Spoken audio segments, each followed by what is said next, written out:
Good morning. Thank you, everybody. Over 25 years ago, when this museum was less than a year old, we had one wrecked airplane and about half as much space as is inside this airplane. We submitted a list to higher headquarters of aircraft we wanted for that new museum, which at the time was called the Dover Air Force Base Historical Center. We sent the list up to headquarters. They kind of chuckled at it when they saw a C-5 on there. Time has marched on. The C-5 is still the mainstay of our heavy lift fleet. Pretty soon, the roar and whine of the old TF-39 engines on the legacy A-model C-5s will be gone forever, replaced by the purr of the C-5M model that you can't even hear fly by half the time. Time marches on, but this aircraft deserves to be preserved. On a personal note, in 1970, I was a brand new airman fresh out of tech school. I'd gone to aircraft fighter tech school, so naturally my first assignment was this. I was fortunate enough to go through the very first class of airmen at Charleston Air Force Base in the C-5 maintenance school. The airplane has been a blessing and occasionally a curse. It is a wonderful, capable airplane, but you got to learn to love it. I would like to thank and dedicate this airplane to every flight crew, ground crew, and support crew member who's ever worked on it, supported it in any way. I'd like to thank especially our dedicated volunteers that come in here and work to keep the doors open and keep these airplanes looking the best of any static display airplanes in the Air Force. I'd like to thank our partners downtown at Kent County Tourism who work with us all the time to keep this in the forefront so visitors can come see this grand piece of aviation.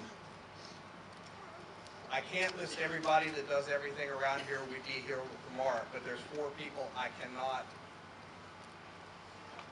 overlook. First is Mr. John Taylor, your narrator today, the deputy director of this museum. He not only keeps the place running, but when we had to tow 19 airplanes in one day, and Colonel, I think that's a record. I don't think the other side of the base has ever done that. We towed 19 airplanes in one day, and John was out there towing and moving and facilitating and doing everything. He's awesome, truly. Master Sergeant Les Polly, right there.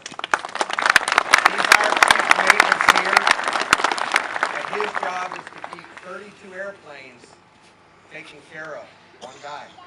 And he has to do it by using retired colonels and retired chiefs and keep them from fighting and keep them safe because they want to get the job done. He does an excellent job. He was out here on his day off yesterday. He's out here on his day off today, too. Les, thank you hugely for everything you do.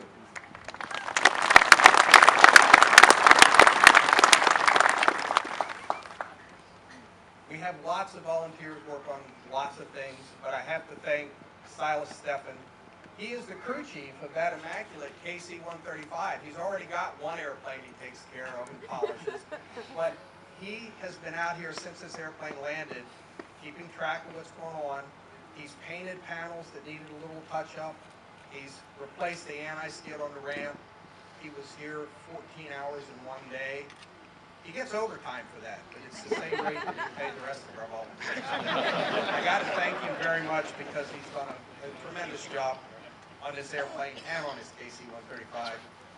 And I need to thank Mr. Al Sellers. He's our graphic artist.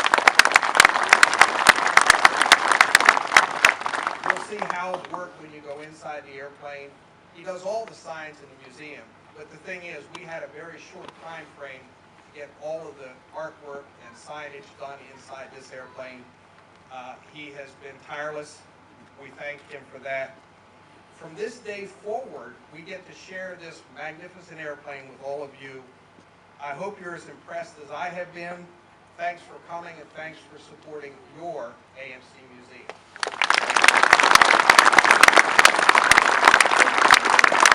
Thanks, Mike. At this time, I'd like to invite the commander of the 436th Airlift Wing, Colonel Rick Moore, and Colonel John Kelly, the commander of the 164th Maintenance Group, the Tennessee Air National Guard, to come forward. Colonel Moore will accept the ceremonial key to the aircraft from Colonel Kelly.